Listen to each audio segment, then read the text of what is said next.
भगवान भक्तों के भाव को देखते हैं। कथा आती है कि भगवान अपने भक्तों की समक्ष इच्छाओं को पूरी करते हैं, परंतु कई बार भगवान के ऐसे भक्त भी हुए जो पहले तो महाराज चले गए तपस्या करने और फिर बाद में भौतिक इच्छाएं भी हुई, तो ठाकुर जी अगर ऐसे भक्तों की भौतिक इच्छाएं भी हुई तो भगवान पूरी कर देते।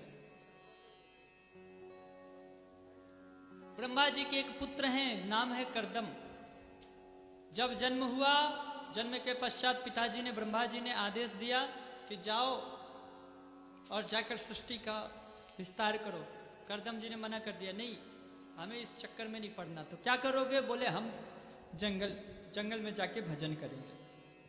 ब्रह्मा जी ने समझाया, देखो भजन इतना आसान नहीं है, लंबी लंबी बोल के निकल जाना अलग बात है, पर तप करना आसान नहीं है। कर्दम जी बोले, नहीं हम तो जाएंगे नारायण को भजेंगे, हमें इस संसार में नहीं पड़ना।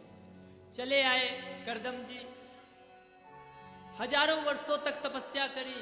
तपस्या करते करते मन में विचार हुआ, देखो तो सही हम इस जंगल में पड़े हैं, लोग कितने अच्छे अपने परिवार में रहते हैं, अपने सगे संबंधियों के बीच में रहते हैं, रिश्तेदारों के बीच में रहते हैं, हमें देखो हम जंगल में पड़े हैं अकेले, तो क्या करें? बोले हमें भी विवाह करना। अब बुढ़ापे में इच्छा हुई विवाह की, मन में विचार किया हमसे विवाह कौन करेगा? सोई आंख बंद करके भगवान को भजने लगे।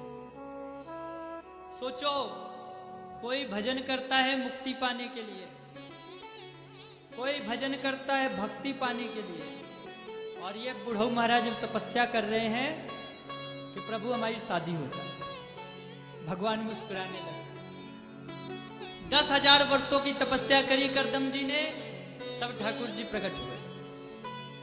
जैसे ही नारायण प्रकट हुए और कर्दम जी से बोले, बोलो किस लिए हमें याद किए, क्या चाहिए? अब कर्दम जी को मन में बड़ा संकोच होने लगा। अब इनसे कैसे कहें कि विवाह करना है? पहले के समय में महाराज बड़ी मन में बड़ों के सामने बड़ी इज्जत करते थे, सम्मान करते थे। बड़ों के सामने कभी शादी विवाह की बात नहीं करते। पहले के जमाने में मैया अगर शादी विवाह की बात भी हो ना, तो बच्चे उठ के दूसरे कमरे चले जाते थे।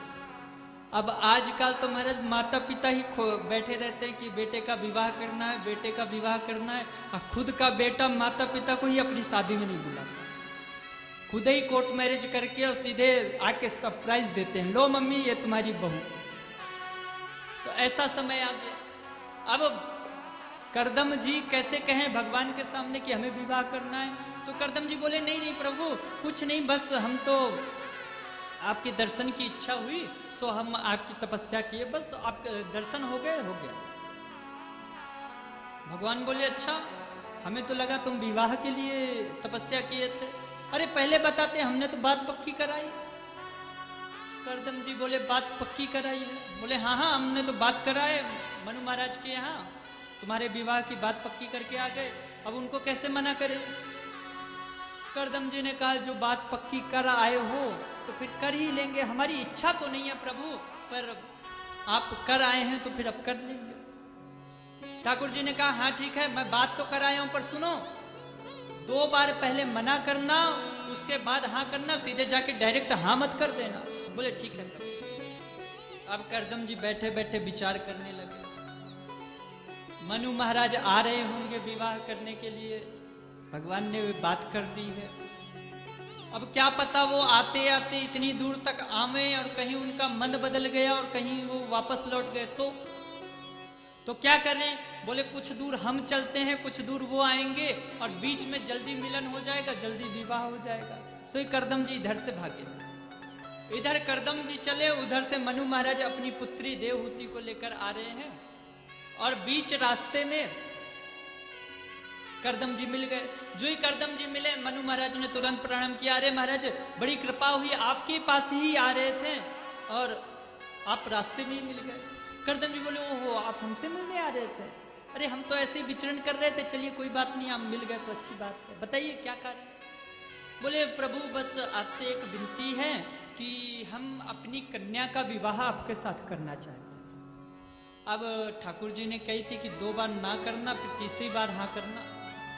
अब ठाकुर जी की बात भी रखनी है, फिर मन में विचार किया इतने बड़े राजा हम कड़ बैरागी बाबा, और कहीं हमने मना कर दिया और महाराज ने सोच लिया कि भाई क्यों बाबा को फंसाएं, अब बाबा नहीं करना चाहते तो छोड़ो और वापस लौट जाए। तो बोले क्या करें? तो करदम जी ने कहा हमें विवाह नहीं करना, विवाह नहीं करना, हाँ करना। एक ही सांस में 2 बार मना भी कर दिया और तीसरी बार में हाँ भी कर दिया। तुरंत करदम जी के ही कर कमलों में देवहूति का विवाह संपन्न है। करदम जी देवहूति को लेकर आए अपने आश्रम में। एक छोटी सी कुटिया है और उस कुटिया में, करदम जी की कुटिया में जैसे ही देवहूति ने प्रवेश किया तो क्या देखती हैं कि करदम जी की उस कुटिया में ऊपर की ओर दृष्टि डाली तो हजारों सैकड़ों की संख्या में घोंसले बने हुए हैं। सब में अनेक अनेक प्रकार की पक्षी लोग बैठे। नीचे नजर डाल के देखी तो उस कुटिया के अंदर में सैकड़ों छेद बिल बने हुए हैं। उन बिलों में किसी में चूहा है, किसी में सांप है, किसी में नेवला आदि। देवहूति ने बड़े आश्चर्य से पूछा महाराज ऊपर में सैकड़ों घोंसले बने हुए हैं, नीचे में सैकड़ों बिल बने हुए हैं, आप कहाँ रहते हो? करदम जी ने किनारे में इशारा किया।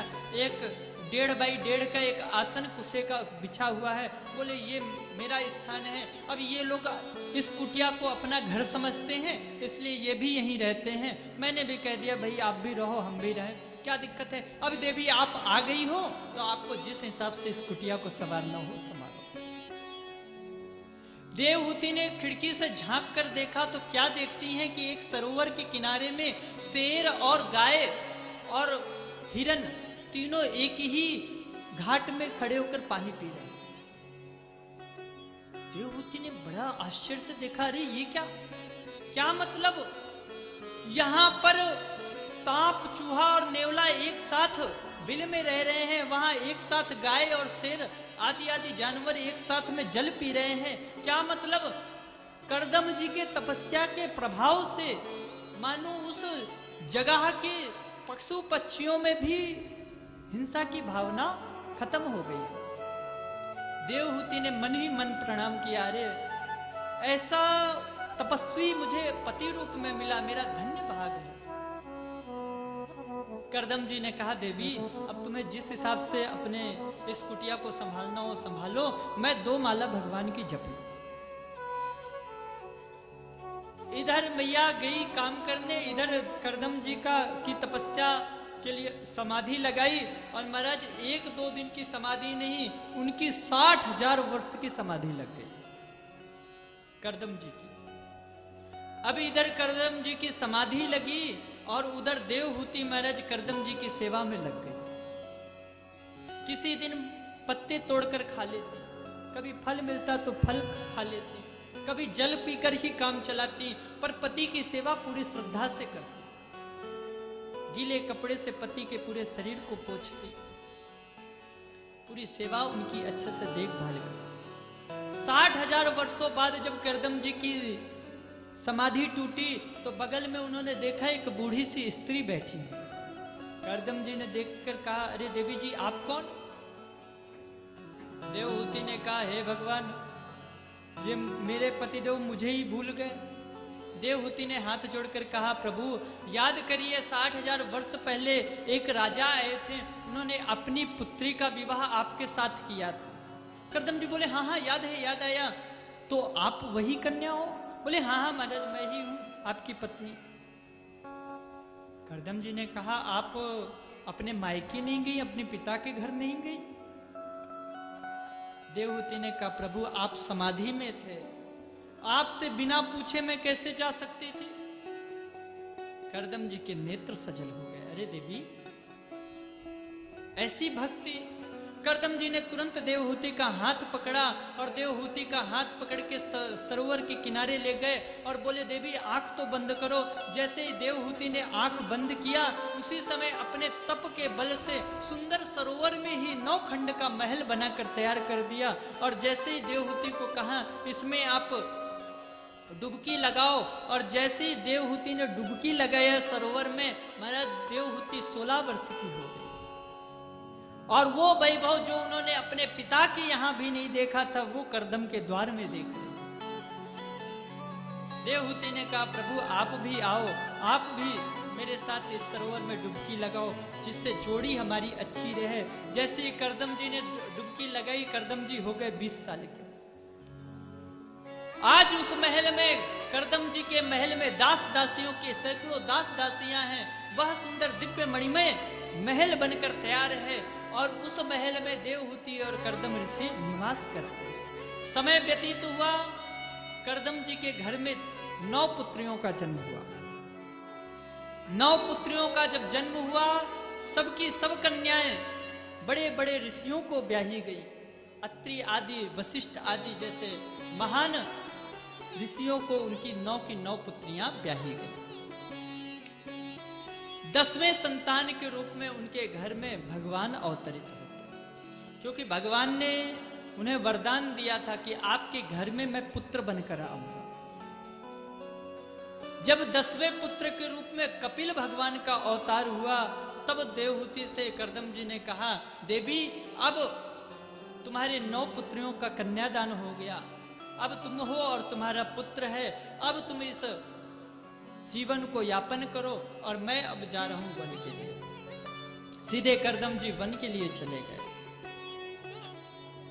हमारा शास्त्र कहता है कि जीवन में जो चौथापन है, इसको हमेशा तीर्थ में बिताना चाहिए। करदम जी भी मानो यह शिक्षा दे रहे हैं, करदम जी के यहाँ क्या कमी है? कोई कमी है?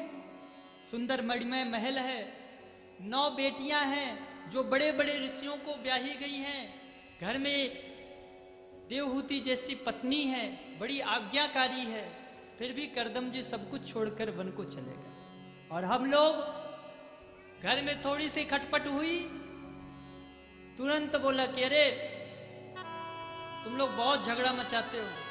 चित्रकूट वाले महाराज जी आए थे गंगा सागर में, बोल के गए हैं कि आप वृंदावन आ जाना या चित्रकूट आ जाना, हम तो जा रहे हैं महाराज जी के आश्रम में। जब घर में खटपट हुई, तब हमने झटपट अपने झोला झंडी बांधी और तुरंत चल दिए महाराज जी के यहाँ। परंतु जब घर में सब कुछ अनुकूल है, तब भी अगर भगवान की याद आए तो समझ लेना कि ठाकुर जी की आप पे विशेष कृपा हो। करदम जी चले गए। आज मैया देवहूति ने मन में विचार किया कि मेरी 9 पुत्रियां हैं, जिनका विवाह बड़े बड़े संतों के साथ, ऋषियों के साथ हुआ। मेरे घर में स्वयं ठाकुर जी पुत्र बनकर आए हैं, फिर भी मेरे मन में शांति नहीं है, मेरा मन बड़ा विचलित रहता है।